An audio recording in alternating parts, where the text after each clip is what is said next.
It's always showtime at BetMGM Sports. You can make your first bet risk-free up to $1,000 when you sign up with the code Sherdog. Don't let another game day go by without having the ultimate sports betting app in the palm of your hand. Discover non-stop excitement with BetMGM's state-of-the-art technology and dozens of betting options, including live wagers, props, parlays, and much more. No matter what your favorite sport is or how you like to wager, find out why there's nothing like getting a W at the king of sportsbooks. Use the code Sherdog and make your first bet risk-free up to $1,000. Download the BetMGM app and sign up today. Visit BetMGM.com for terms and conditions. 21 years of age or older to wager. Arizona, Colorado, Washington, D.C., Iowa, Illinois, Indiana, Louisiana, Michigan, Mississippi, New Jersey, Nevada, New York, Pennsylvania, Tennessee, Virginia, West Virginia, or Wyoming only. New customer offer. All promotions are subject to qualification and eligibility requirements. Rewards issued as non-withdrawable free bets or site credit. Free bets expire in 7 days from issuance. Excludes Michigan disassociated persons. Please gamble responsibly. Gambling problem? Call 1-800-NEXT-STEP in Arizona, 1-800-522-4700 in Colorado, Washington, D.C., Louisiana, Nevada, Wyoming, and Virginia. Call 1-800-270-7117 for confidential help. In Michigan, 1-800-GAMBLER. In Illinois, Indiana, New Jersey, Pennsylvania, and West Virginia, or 1-800-BETS-OFF in Iowa.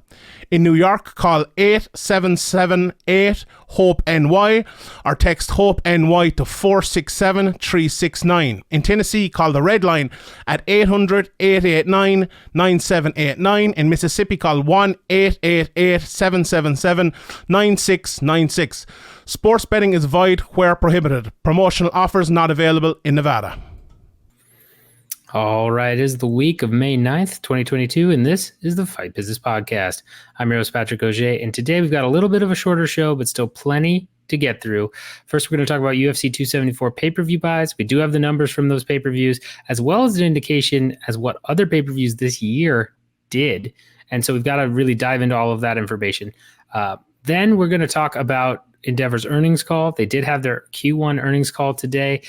Some interesting tidbits specifically around sponsorship revenue, live events, and a little bit about those pay-per-view buys as well, and just overall state of things. And then last but not least, like I said last week, I was going to cover substitutions in business, specifically how it relates to the MMA industry with boxing right now is the biggest substitute by far. So we're going to dive into that as well and look at it from a couple of different angles and hopefully give you an idea of why you're seeing a lot of MMA fighters start to look at boxing and really see why the landscape has shifted a bit for MMA free agents. So with that in mind, timestamps at the bottom as always, and let's go ahead and dive right in. All right, first thing to talk about today is UFC 274 pay-per-view buys. So according to Adam Stern over at Sports Business Journal, UFC 274 did over 400,000 buys. We don't know exactly how much, but the fact that he said 400,000 leads me to believe it's less than 450.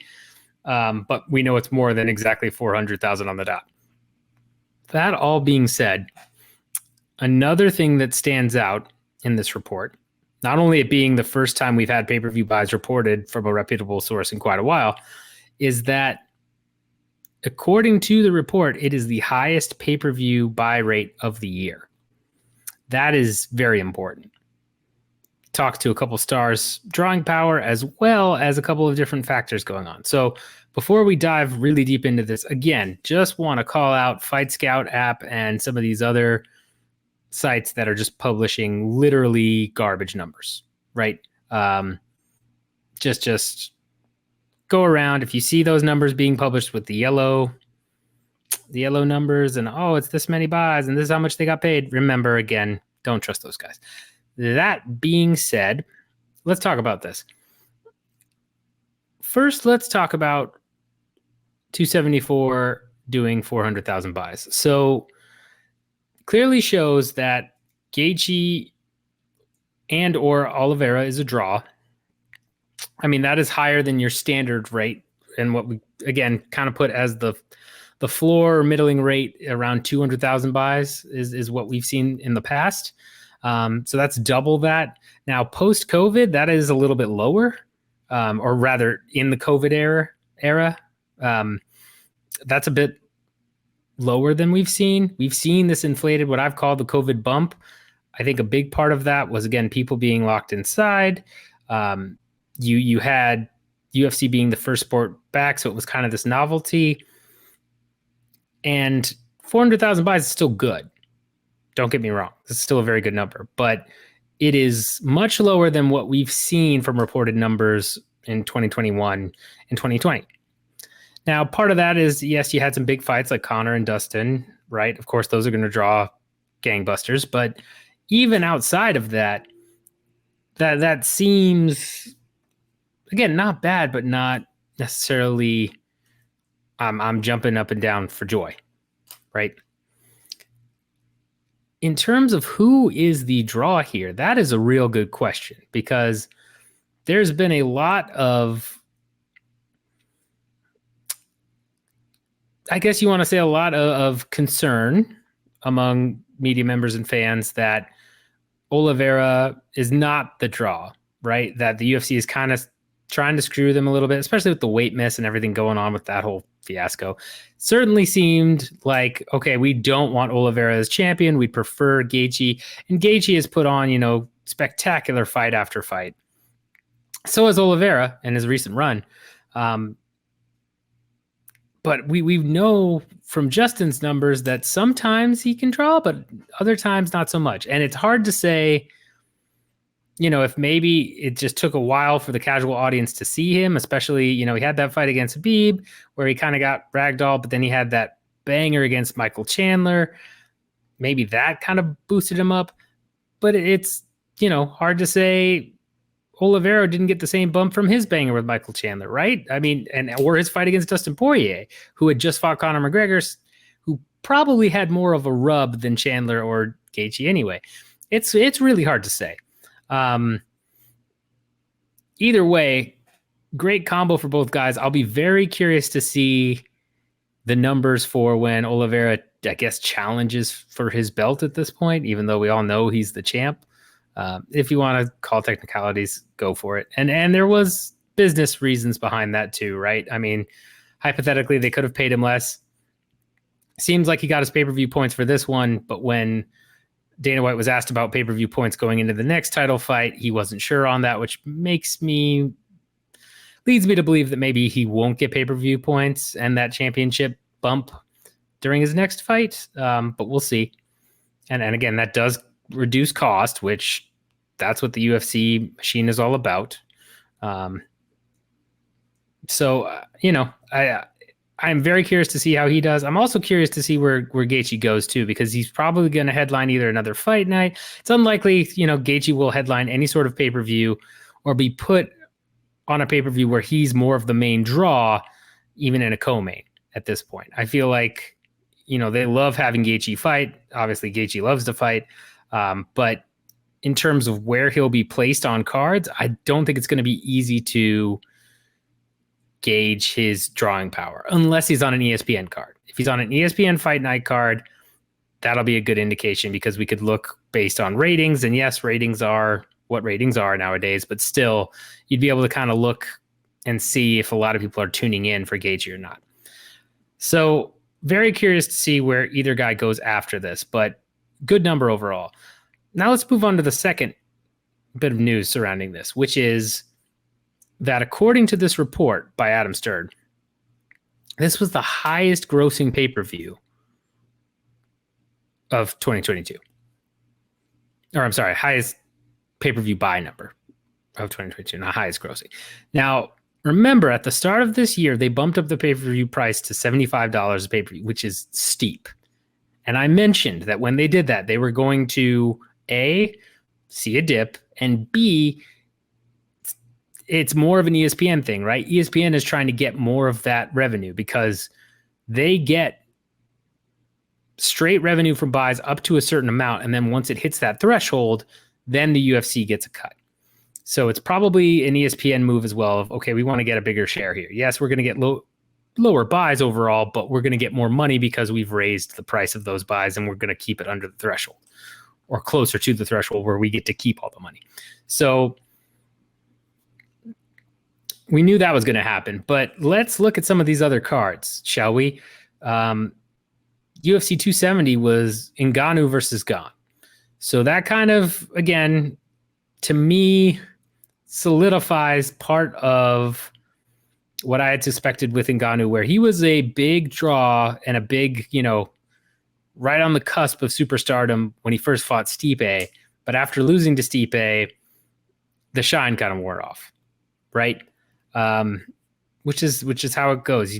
The combination of, devastating highlight reel finishes plus being undefeated plus having a personality, that's how you get Ronda. That's how you get McGregor. That's how you get superstars, like superstars. Adesanya, right? I mean, those are the three things you need, the three ingredients to really push that threshold. Jones, right? I mean, same type of deal. So, I mean, I'm not super surprised at that, although I would have thought they would have done around 400,000. And maybe they did, and maybe this just beat it, right? 274 just beat 270, but still, I don't know. It's interesting there. 271 was Adesanya versus Whitaker, too. That is shocking, because Adesanya is usually a big draw. And considering the last time out he floored Whitaker, you would have thought that it would have done better this time around. So the only takeaways I can really, glean for that are probably A, they thought Whitaker was just going to get flatlined again, right? And it wasn't going to be worth watching. Or B, they've been watching more Adesanya fights recently, which, here's the thing about Adesanya. He either puts on a masterful clinic or he puts on a very boring fight. And that's not necessarily his fault or a knock against him, right? He plays smart. He uses feints in a way and counter strikes in a way that obviously has led to him winning several matches. He's got a style that's very favorable with the judges and fans, it seems, too, right? I thought, when it came to Yoel versus Adesanya, I thought Yoel edged it. I honestly thought that Whitaker edged Adesanya here. And yes, I know I'm going to get a lot of, you're an Adesanya hater and blah, blah, blah. Whatever. I don't care. From a business perspective, if you watch the Yoel Adesanya fight, if you watch Adesanya Whitaker 2, if you watch Adesanya Vettori, right, those aren't super exciting fights. You don't go back and rewatch those fights, or Vettori 2 rather. You don't. You really don't go back and watch. They're boring. They just are. You go back and watch, the Costa highlight reel knockout, right? You go back and watch Whitaker 1 knockout. You go, and of course, you watch Gastelum versus Adesanya. Definitely his most exciting fight in the UFC. You go watch those, but you don't really watch the rest. He's not super exciting. So I think it's very possible that the shine is kind of worn off on that in terms of viewers who have consistently tuned in for him just to watch him kind of get these decision wins, but have it be somewhat of a snooze fest. It's one of those two reasons. We'll really see how he bounces back. Cannonier is his next opponent for 276. I wouldn't be, super worried about him losing that fight, Adesanya losing that fight. So, I mean, I don't know. We'll see if it really is a casual fan thing. They should hypothetically be buying 276 because they've probably not seen Cannonier fight often, if at all. So that's an interesting one to me, though, because Adesanya has consistently been one of the better draws in the UFC. And then you had Colby versus Jorge, which, again, Jorge had been quite a draw since beating Diaz, since, fighting Usman.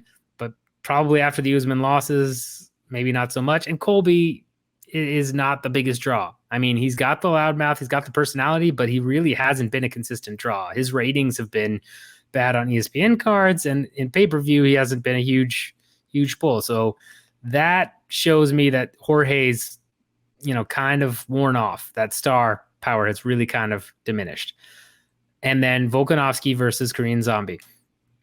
Korean Zombie, hasn't headlined a pay-per-view in quite some time. He's deadlined several fight nights, right? And then Volk, I love Volk, but again, not the biggest draw. I don't know why, right? I mean, it was a super excited fight. He pieced Zombie up. I mean, it was well worth watching, but for whatever reason, featherweights don't really tend to draw that much unless you're Conor McGregor on your initial run. So that shows, again, I think these combined forces of high cost to entry now. 75 might be that price point where a lot of casual fans, you've gone over the price point where you've really exponentially lost casual fans, because $75 is a lot to ask for a pay-per-view, especially if you're not regularly watching the UFC. And then B, on top of that, you've got, I think, some stars losing their power, right? I still think McGregor draws a ton. Would be curious to see how Diaz does, right? If he were to headline a pay-per-view. If they did the trilogy, that'd be a great, expectation. And I think we need another baseline for that ceiling, right? Once you've gone above that particular price point, people don't realize this. A huge thing in pricing a product or a service is it's not as simple as, oh, someone will pay this much and then you'll lose like 200 if you go up $1 and then another 200 people if you go up $1, blah, blah. It's not a slope, right? It is a curve in terms of how you lose customers once you hit price points. I think a McGregor pay-per-view, the next one there is, because I'm sure there'll be at least one more, will be a great baseline as to the ceiling again. I would not be shocked if McGregor, yes, breaks 1 million buys. If he breaks less, I wouldn't even be that shocked if he's in the 900 or 800, 800,000 range. But I think it's going to be significantly lower than what he did before. And not just because he's lost, because he still has that star power, right? We've seen that time and time again. I think if he comes back, he headlines pay-per-view, especially the trilogy against Diaz, that's a great new level set for a ceiling with that new price point. Because it's not as simple as you hit this mark and you lose, I don't know how many thousand pay-per-view buys, and you hit another dollar and you lose another 1,000. No, it exponentially increases. Pricing your product, there's a whole subset of people where all they do is pricing strategy, and that's for a reason. It's to gauge the economic conditions of your environment, to gauge your consumer tolerance for discretionary spending on particular subsets of leisure entertainment, which this would be. It's a whole thing. So very curious to see what the new ceiling is. But again, the fact that Gaethje and Oliveira outdrew Adesanya and Ngannou speaks a lot to the environment. Speaks a lot to either their drawing power isn't nearly as big as what people thought or what it once was. I mean, Jorge too, or it speaks to the fact that Oliveira or Gaethje is really kind of becoming a star. And we'll see. We'll see the next pay-per-view Oliveira is on, where that ends up. If he's headlining. If he's not headlining, it's going to be harder to see, but we'll check in on it. But those are the inferences you can draw. Again, combination of prices rising and a less than stellar track record of some of the headliners in terms of exciting must-see fights. All right, next thing I want to talk about is the Endeavour Earnings Call, which took place today. So I'm recording this May 12th. If you haven't seen his threads, Paul Gift does a great live call out of the earnings calls. Basically, live tweets it. Great stuff there. Hits all the highlights. You got a couple articles out there as well that consolidate in some bigger ways, but really I stick with Gift's tweets, to be honest. There's also, for you business nerds like me, which I'm sure a lot of you are, you can type Endeavour Earnings Calls Seeking Alpha after it's happened, and they'll have the most recent earnings call transcripts. You can hear exactly what was said, and it's all typed out. It's all, easy to digest in that regard if you want to actually see word for word what the earnings call was about. Couple of things that stand out on this that Gift tweeted about, and I've seen some articles, right? highest grossing fight night card in history at London O2 Arena, highest US grossing card in Columbus, Ohio. You've got a big boost from that from post-COVID, right? I mean, those are the first events we've really had, live UFC events that weren't big pay-per-views in Florida or Texas and Houston. Biggest fight night cards where they've actually gone somewhere in forever. Columbus was the first fight night card in I don't know how long, since COVID. So 2020, I believe, pretty sure. And obviously same with London. I mean, it's been a while since they'd been to London. They've been planning to go and then COVID messed it all up. So not shocked by that bump. And I'm sure prices were a little bit higher. If you've not seen some of the prices for the fight nights and pay-per-views, they have gone up compared to what they used to be pre-COVID.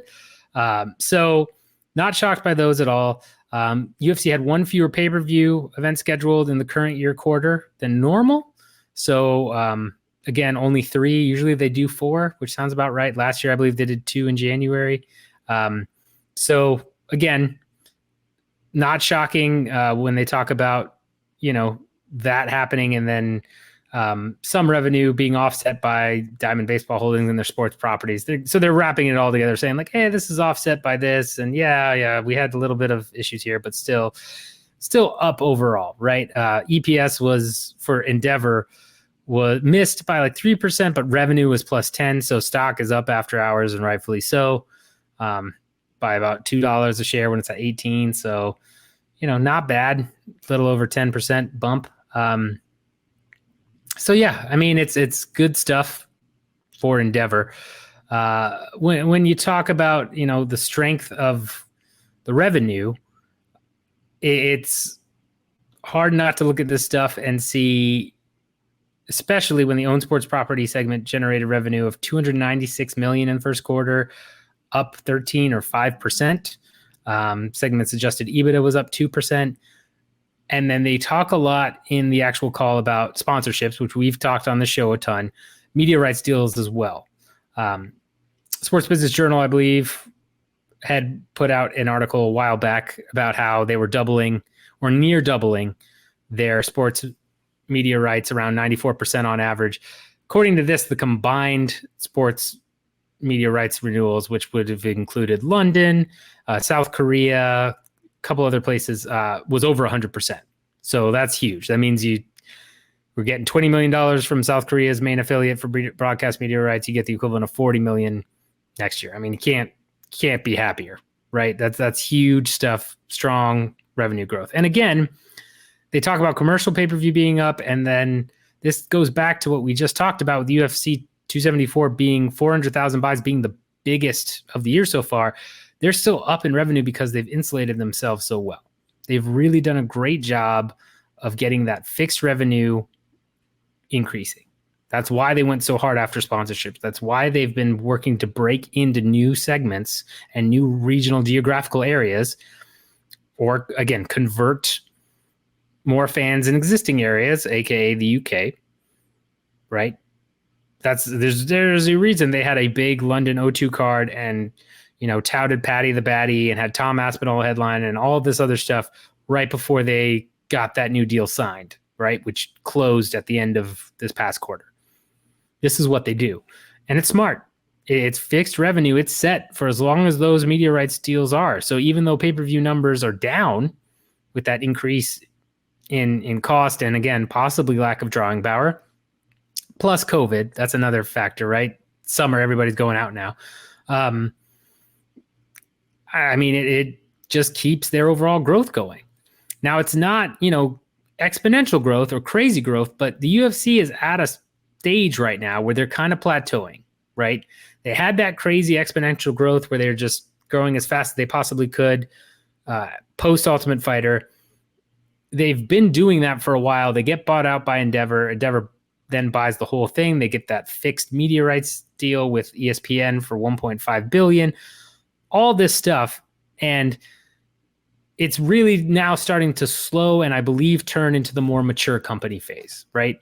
You have that startup, you have a growth phase, then eventually you get to the mature phase where it's okay, we've kind of figured out our niche, our service. We've got a solid customer base, and now we've got to kind of find innovative ways to keep that flowing as well as growing, but not anywhere near the same number as before, right? You simply can't sustain the type of growth that we've seen in the UFC over the past decade or so. It's not possible. I mean, I guess hypothetically it is, but I have yet to see a company actually pull it off, right? You get that massive growth and wave, but even the titans of industry, right, plateau and then have to fight to stay relevant.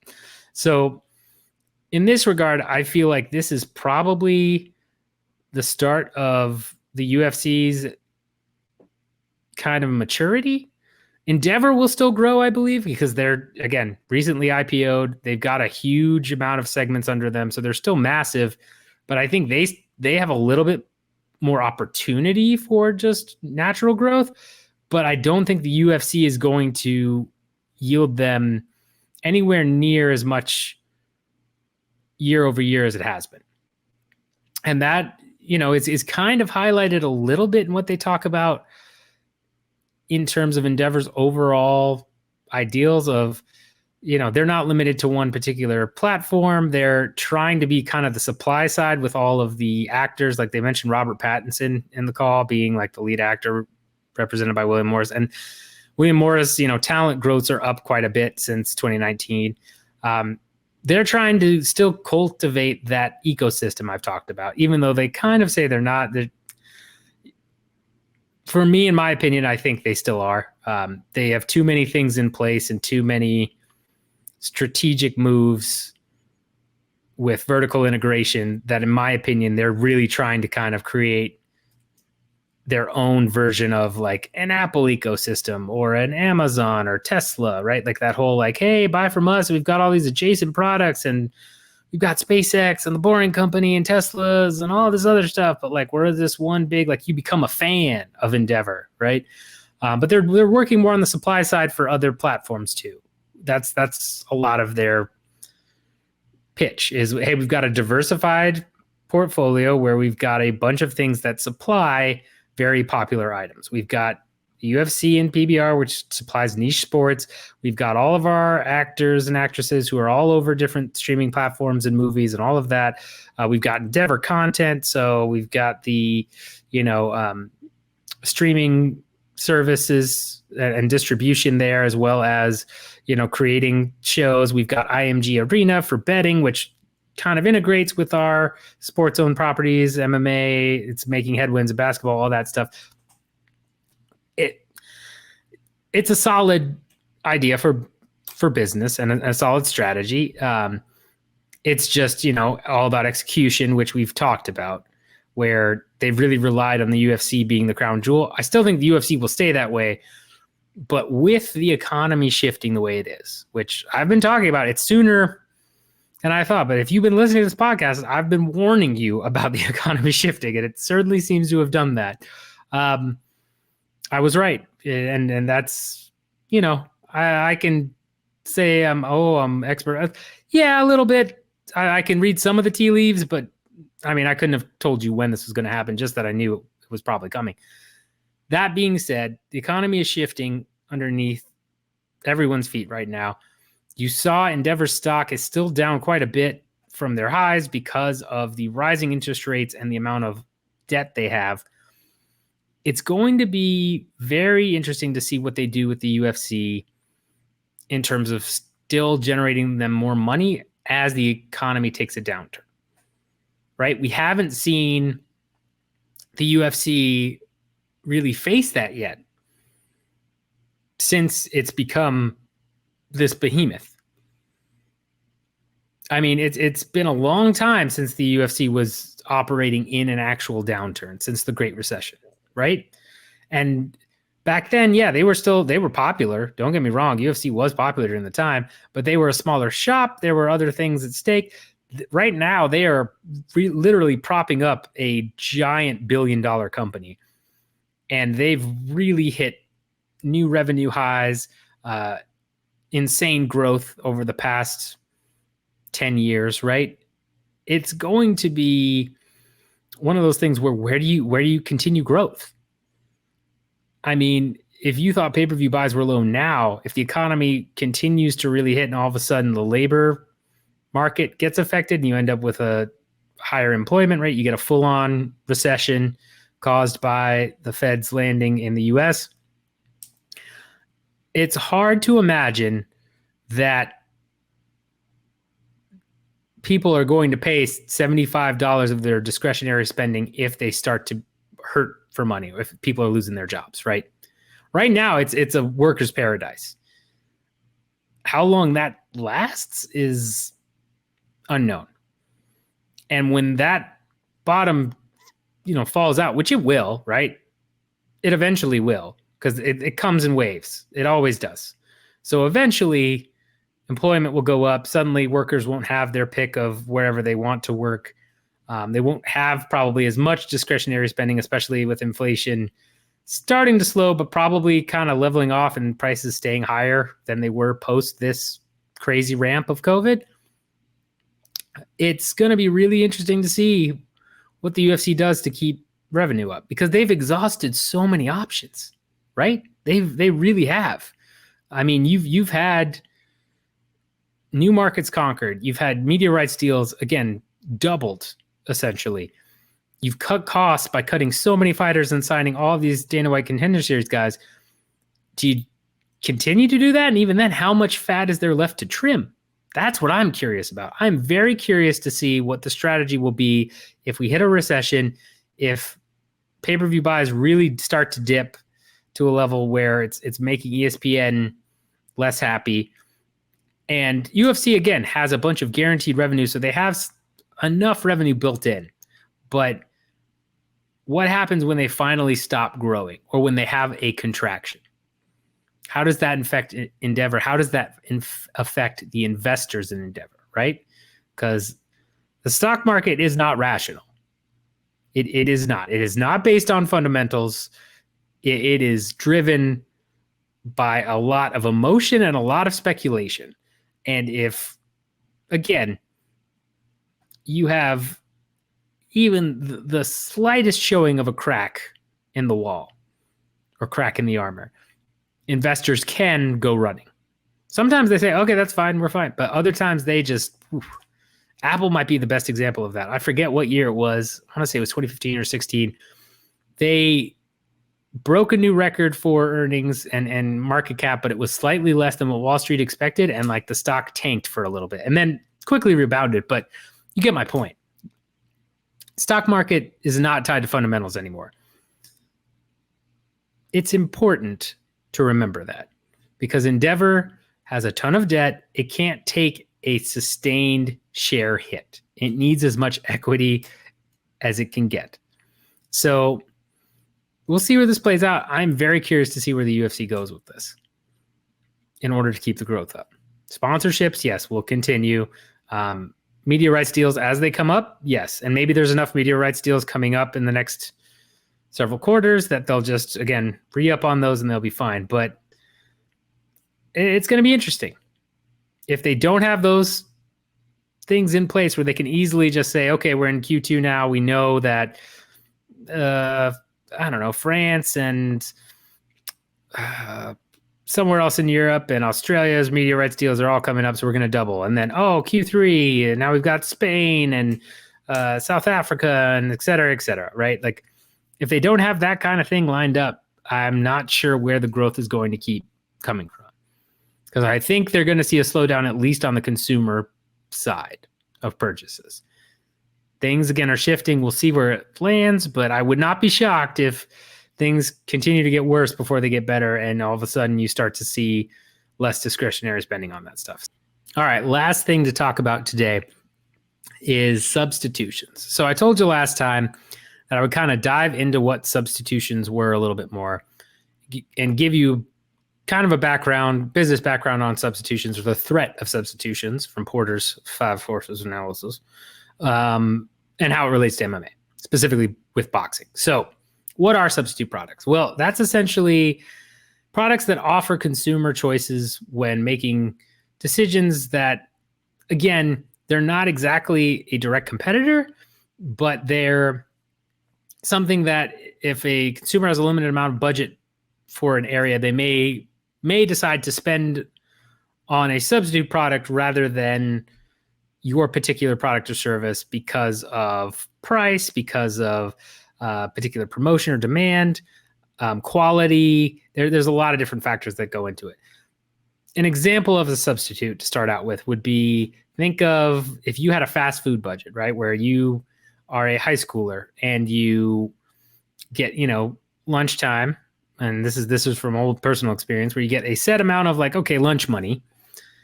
You're going to go to a fast food restaurant, right?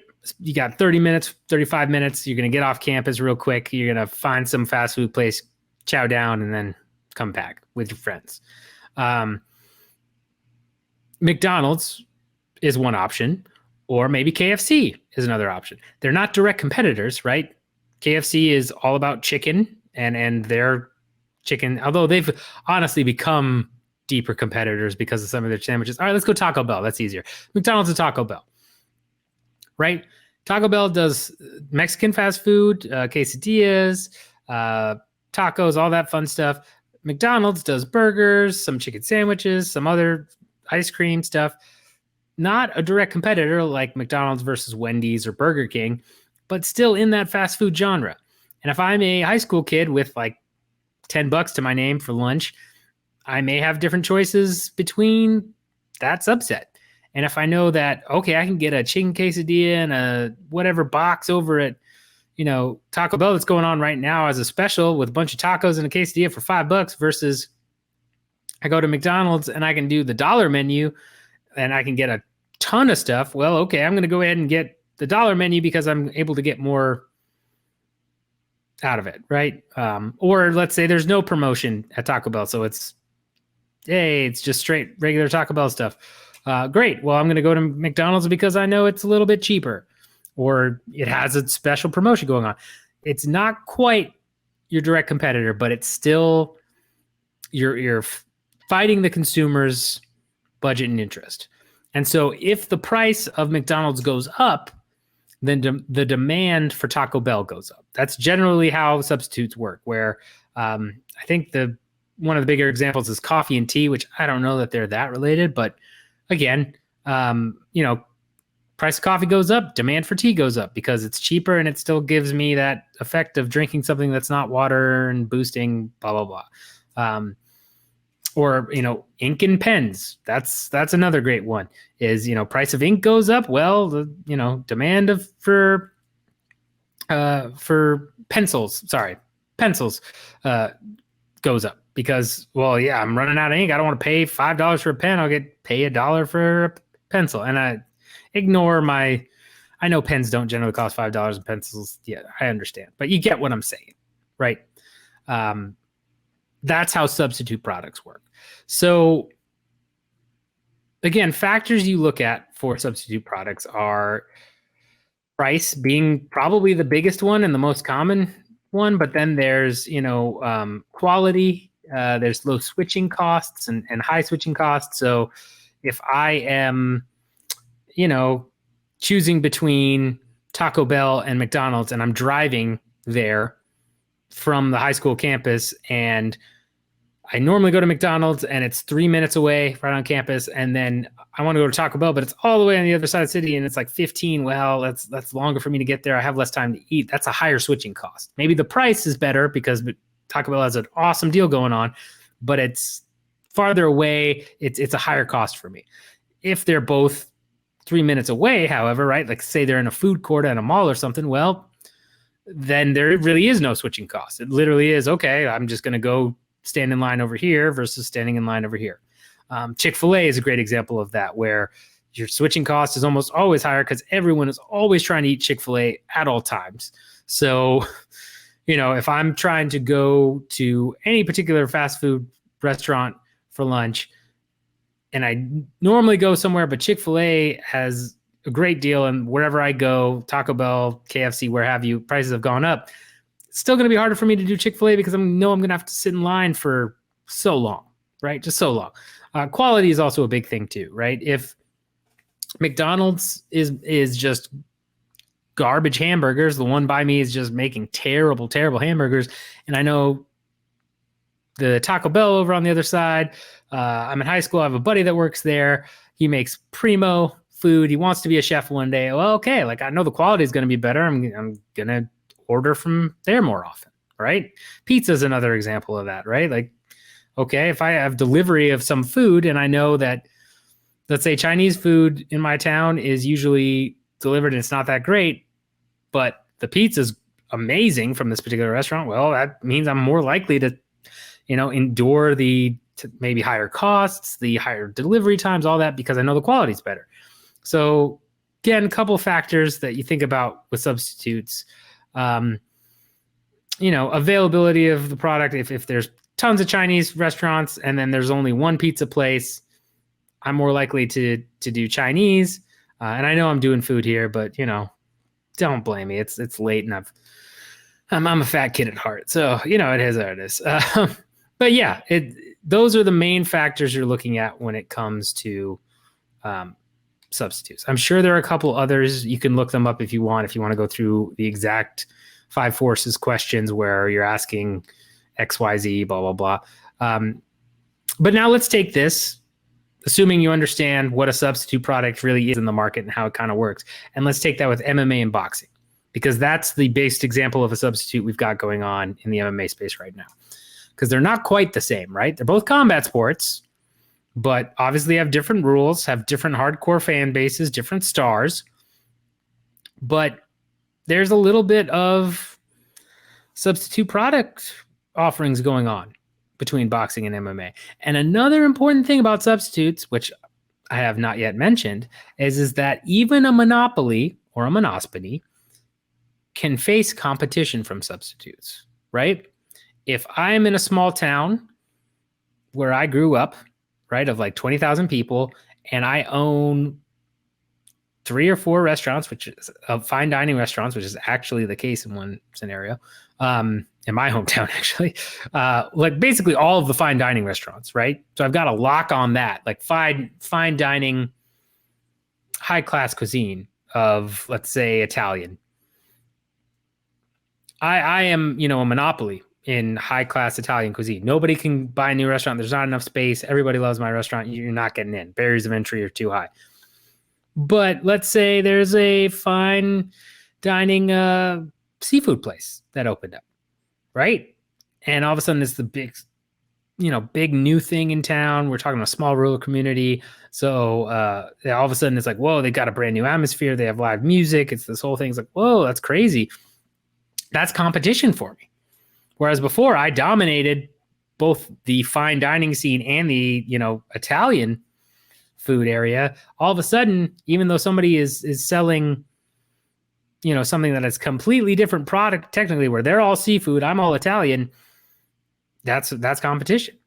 And that's essentially what boxing is doing right now with MMA in the regard of, having Tyson Fury box and all this other stuff. But we're seeing an interesting version of it where, again, substitute products and services are often looked at from the view of the consumer and the end customer, right? But in reality, they can also happen in the B2B world and more on the supply side between suppliers. And B2B, again, is business to business. So, we're talking a end customer might get a toy, but on the back end, you've got the company selling the toy and designing it, and then you've got the manufacturing company actually making the toys and shipping the thousands of toys to people, right? This is kind of what's happening with MMA and boxing, where fighters are realizing, okay, I have a skill and have made a name for myself in combat sports that translates to enough pull that I can go over to boxing and the pay is far better. It's a lot like the job market for most people out there, especially in white collar jobs right now. If you have certain certifications for a particular software that's out there right now, even if you're not certified and you just kind of dealt with it, I can be a business analyst who's kind of just dealt with this software. And it wasn't really my main thing. It was just part of this ongoing project that, yeah, it's a piece of it, but it wasn't really my main core focus. But just because I've touched this particular software and I know enough about it and it's up and coming, I can go get an analyst role or admin role, even in some cases, for that software for a much higher wage, maybe better hours, working for a more prestigious company, and my skills translate. And that's what we're seeing where MMA, again, you do have, Ben Askren going over and stuff like that, but who boxing obviously was not his forte. But you just have to have some training in it. And a lot of boxers, and especially celebrities, right, with Jake Paul becoming the celebrity boxer that he is, they now have an appetite for it. And we've seen freak show fights and kind of crossover fights before, but it's getting more popular.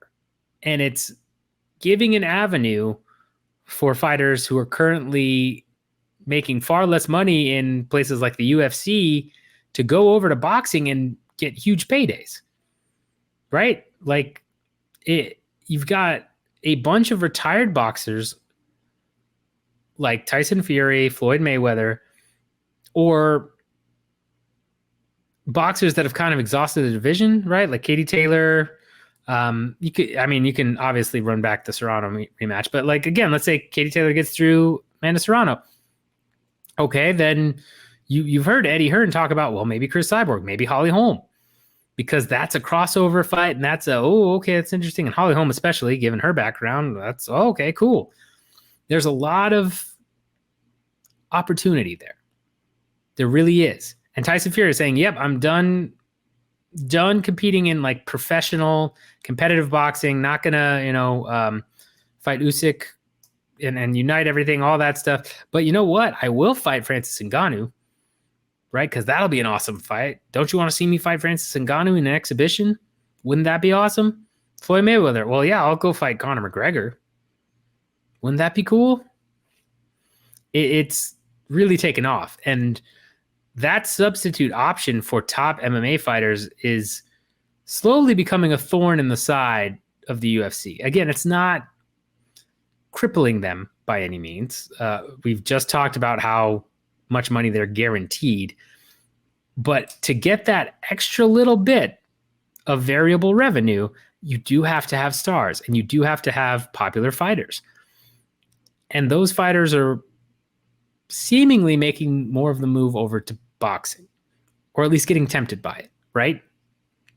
And that's the UFC. I mean, when you're talking about Bellator, when you're talking about PFL, who's very dependent on variable revenue right now and really trying to, well, let me take that back. Not super dependent on variable revenue, but they're trying to get their growth through variable revenue. And they're much more dependent on having star power. Having Chris Cyborg maybe leave to go box, or Kayla Harrison. Well, Kayla Harrison is not going to leave to go box, but have MVP leave to go box. That's something to be concerned about. It's not that direct, like, okay, they might go fight for the UFC, they might go fight for the PFL or ONE or who have you. It's no, they might go box instead because they'll get paid more. And we haven't seen too many huge names make that crossover yet.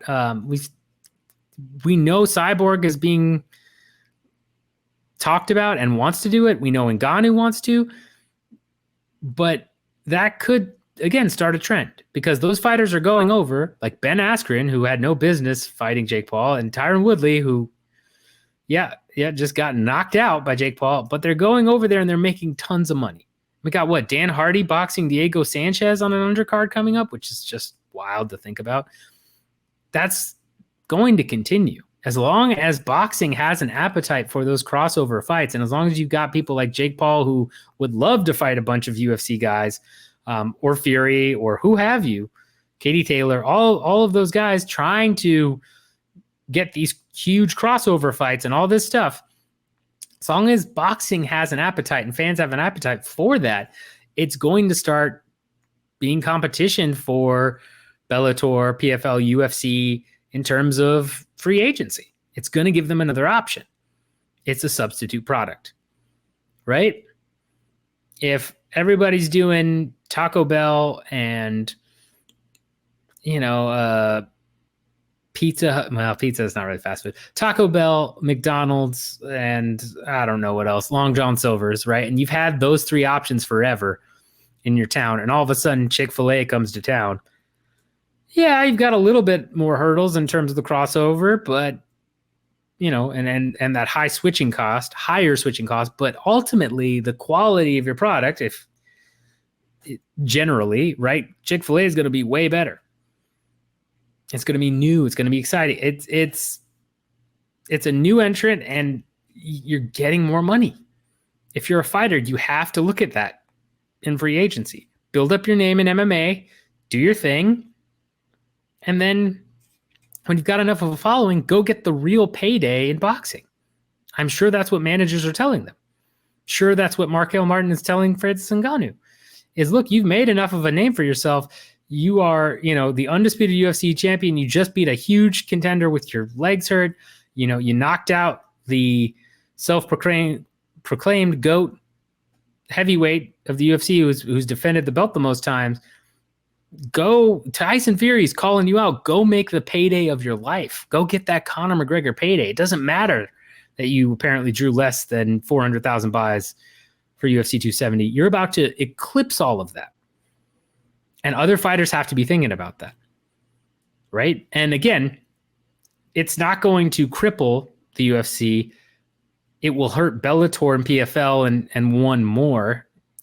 One is not quite in that conversation. It'll hurt PFL and Bellator more, but it's still technically competition. And from the UFC side, it's basically their main competition in terms of really top level stars, because this, in combination with the sunset clauses on contracts, this is where you could see lots of champions starting to say, you know what, this has been great, I'm going to bounce, right? Usman's calling out Canelo, which is preposterous, but he's doing it for a reason. He knows how much money he can make. You don't think that Usman, Max Holloway, Volk, Adesanya, you don't think they wouldn't go over and box if it was worth the money? And the real question is what happens when you get a major cohort of stars whose contracts are all up and you don't have a bunch of them re-sign right away, and then they all leave at once, right? Imagine that you've got a bunch of champions all in 1 year decide, you know what, I'm not going to re-sign, I'm going to wait, and then I'm going to go box. And so suddenly you have a bunch of titles all dropping with champions just vacating. That would be a big deal, right? Now, whether it gets to that point, I'm not entirely sold yet, but as long as the appetite is there, it's a true substitute product, and that's how it's affecting MMA right now. It's much more on the B2B side than the end consumer, because as a consumer, right, we're probably going to watch both the pay-per-views, and if we want to see Ngannou box Fury, we're going to go ahead and buy that pay-per-view, and it's actually going to be less than the UFC pay-per-views, which will also undermine UFC pay-per-view buys, which again doesn't hurt the UFC a ton, but it could if it continues. Because even though the revenue will only drop a little bit, if all of a sudden ESPN isn't happy, not getting that extra revenue from that, and they start to slow, that's tough. And you just had Disney's earnings call where ESPN Plus subscribers are way up. So right now they're super happy. Everything's rosy. But again, that downturn is coming. A downturn may have already started. There's a good chance based on where the market's at, that downturn is already in full swing. And when it does, and discretionary spending drops, that's when relationships are tested. That's when products and services are tested in the market. It's when it gets a little bit harder. And how bad a recession will be if and when it comes, nobody can count. It's more when. It will come. It always does. But no one is able to tell if it's going to be kind of a mild one, if it's going to be a big one, any of that stuff. No one really knows. So again, lots to think about moving forward, especially with that substitute product there. And if that goes away, which is possible, right? It's very possible that the appetite dries up, it's gone, what have you, then things may change and we won't be talking about this. But as long as it's there, you have to consider that for MMA free agency, it's now a substitute product that is affecting the MMA industry. All right, guys, that wraps up another episode of the Fight Business Podcast. Appreciate you listening, watching. If you're on YouTube, hit that like, subscribe, bell notification. If you're listening on Spotify, Anchor, what have you, love you guys as always. Appreciate it. Let me know if you got any questions. Let me know if that substitute discussion made sense with how boxing is affecting MMA, anything else I talked about, that type of stuff. And wrapping up the shorter episode because I am moving into a new house that I just bought, first-time homeowner, so there'll be a new background. Hopefully going to get a nice wall of UFC posters and things of that nature, not this plain white background you've been seeing for a while, if you're watching on YouTube, that is. So look out for that. Hopefully coming next week. We'll see if I can get it up in time. But regardless, love you guys as always. And until next time, get money.